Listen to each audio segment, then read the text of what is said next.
Hi hello నమస్తే welcome back to my channel. ఈ తరం కోడలు కథ చాలా ఇంట్రెస్టింగ్గా ఉంది కదూ. మరి ఆలస్యం ఎందుకు, కథలోకి వెళ్ళిపోదామా.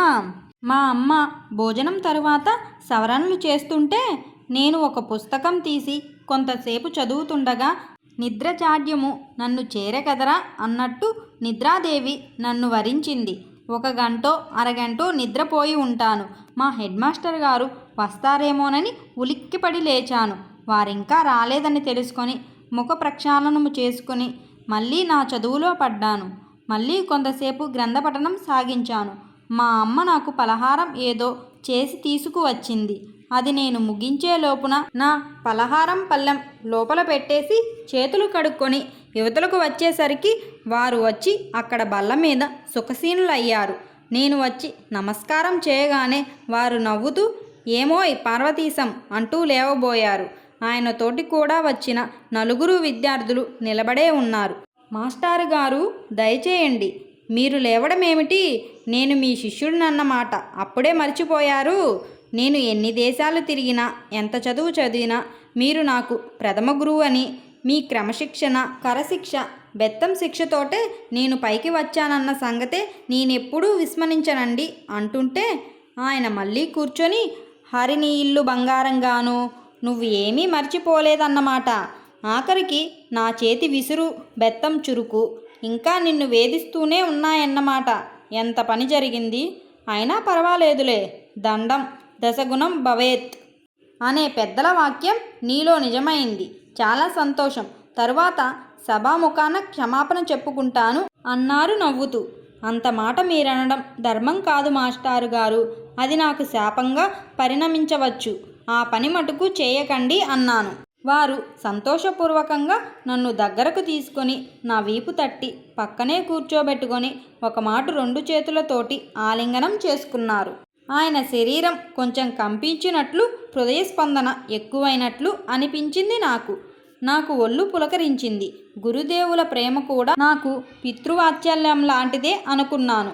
అయితే పార్వతీశం, నీవు వచ్చావని 3 రోజులై తెలిసిన అనుక్షణం నిన్ను చూడవలననే ఆతృత పడుతున్నా వీలైంది కాదోయ్. నిన్ను చూస్తే నాకెంతో ఆనందంగా ఉంది. ఎలా చెప్పను.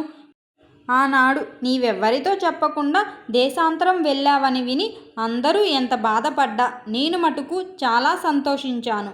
అంటే నీవు తప్పక పెద్ద చదువు చదివి క్షేమంగా తిరిగి వచ్చి పెద్ద పేరు సంపాదించుకుంటావనే ధైర్యం అప్పటి నుంచే ఉండేది. నే అనుకున్నట్లే విద్యలు పూర్తి చేసుకొని క్షేమంగా తిరిగి వచ్చినందుకు సంతోషిస్తూ నీవు చాలా పేరు ప్రతిష్టలు సంపాదించుకుంటావని ఆశిస్తూ ఆశీర్వదిస్తున్నాను. ఇక నే వచ్చిన పని చెప్పొద్దు. మరి నీవు వచ్చావని తెలియగానే స్కూల్ అందరికీ అబలగోపాలం ఎనలేని ఆనందం పొందారు. స్కూల్లో మొత్తం మీ ఊరు మీద వచ్చి పడదామన్నంత ఉత్సాహం కలిగింది అందరకు.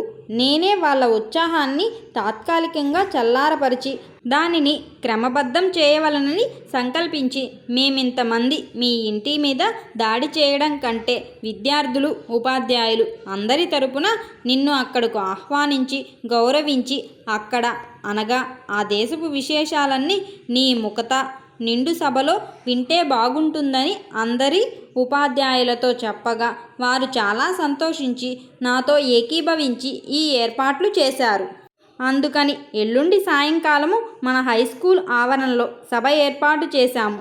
నీవు పాత విద్యార్థిగా నేటి గౌరవ అధికారిగా వచ్చి నీ అనుభవాలన్నింటినీ కొన్నింటినో చెప్పి మమ్మల్ని అందరూ ఆనందపరచవలననే అందరి తరపున నిన్ను శాసిస్తున్నాను అని అనను. కానీ తప్పక మరో మాట చెప్పక వచ్చి మమ్మల్ని అందరినూ ఆనందపరవశులను చేయవలననే కోరుతున్నాను అన్నారు. అనగానే నేను లేచి నిలబడి నమస్కరిస్తూ అంత పెద్ద మాటలు అనవద్దు మాస్టారు గారు. నాకు సన్మానము గౌరవము ఏమిటండి? తలచుకుంటేనే నాకు భయంగా ఉంది. ఊరికే మీరు పెద్దలు 10 మంది కూర్చొని చిన్న గోష్ఠిలా ఏర్పాటు చేసి నన్నేదైనా ప్రశ్నలు వేస్తే నేను చేతనైన సమాధానాలు చెబితే బాగుంటుంది అనుకుంటాను. ఉపన్యాసాలు పెద్ద సభల్లో చేయడం నాకింకా చేత కాలేదు. పైగా ఉపన్యాసం అంటే విద్యార్థులంతా సరదాగా వచ్చి 2 నిమిషాలయ్యేసరికి విధిగా వాళ్ళందరకు తలనొప్పి వచ్చి తీరుతుందని నా భయం. వాళ్లకు ఊరికే నా ముఖం ఒకసారి చూపించి మనం గోష్ఠి జరుపుకోవడం చాలా బాగుంటుందని నా అభిప్రాయం అన్నాను. నీ అభిప్రాయం చాలా బాగానే ఉంది.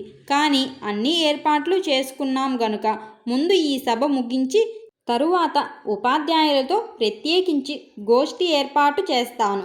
అది కూడా చాలా మంచి పనే. అందుచేతను ఎల్లుండి సాయంకాలం 4 గంటలకు బండి తీసుకొని మా విద్యార్థి నాయకుడో లేక ఉపాధ్యాయుడో వస్తారు. వారితో నీవు తప్పక రావాలి. ఇంక నే వస్తాను మరి అని నేను నమస్కరించగా నా భుజాల మీద చేయి వేసి తనతో వీధిలోకి తీసుకువెళ్ళి నాకు సెలవిచ్చి వారు బండెక్కి వెళ్ళిపోయారు. ఈ సభ ఏమిటి, సన్మానమేమిటి, నాకెందుకొచ్చింది భగవంతుడా అనుకుంటూ ఆలోచిస్తూ కూర్చుండగా మళ్ళీ వాకిట్లో బండి ఆగిన చప్పుడు కావడం, నేను లేచి వీధిలోకి వెళ్ళి వారిని ఆహ్వానిద్దామని అనుకుంటూ ఉండగానే వారు లోపలికి రావడం జరిగింది. ఈసారి వచ్చిన వారు 2 ప్లీడర్లు. వారు ఫలానా అని తెలుసుకున్నాను. నాకంటే బాగా పెద్దలు కావడం చేతను ఎక్కువ పరిచయం లేదు. వారు రావడంతోటే పరస్పరం అభినందనలు చేసుకొని కూర్చున్నాం. వారు వచ్చిన పని వెంటనే విన్నవించారు. తమ రాక విన్నాము. మన ప్రాంతాల్లో విదేశీయానం చేసిన వారిలో మీరే ప్రథములు.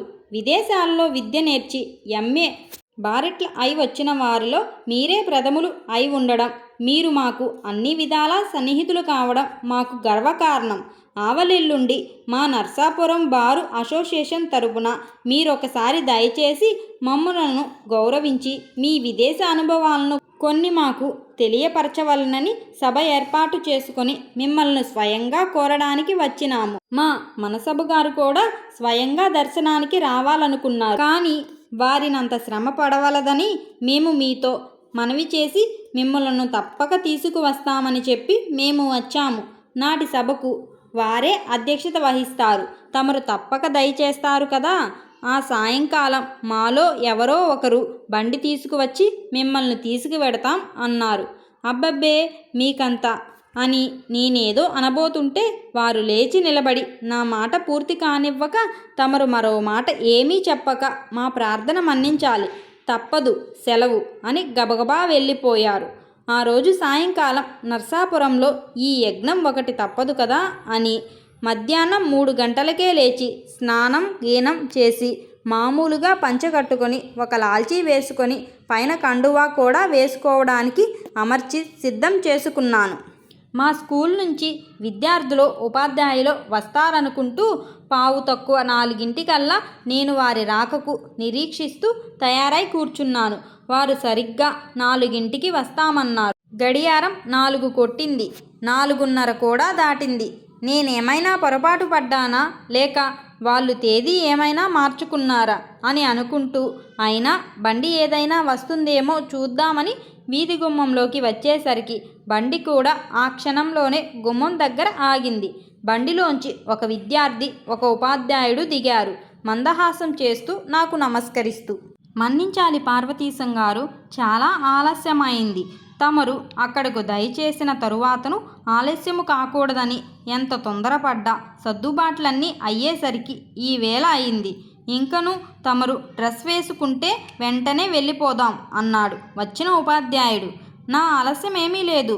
సుమారు 3 గంటల నుంచి మీ రాకకెదురు చూస్తున్నాను అన్నాను. అతను కొంచెం తెల్లబోయి మరి డ్రెస్ మార్చుకోరా అన్నాడు. మార్చుకోవడానికేమున్నది, చాకలి తెచ్చిన పంచ చొక్కా కండువా కంటే వేరే దుస్తులేముంటాయి అన్నాను. అతను కొంచెం తడబడి హాహా చిత్తం అదేనండి, తమరు ఇవి విడిచి వస్తారేమో అనుకున్నానండి అన్నాడు చేతులు జోడించి కంగారుగా. మాస్టారు బట్టలు విడిచేసి సభకు ఎలానండి అన్నాను ఎంతో అమాయకంగా ముఖం పెట్టి.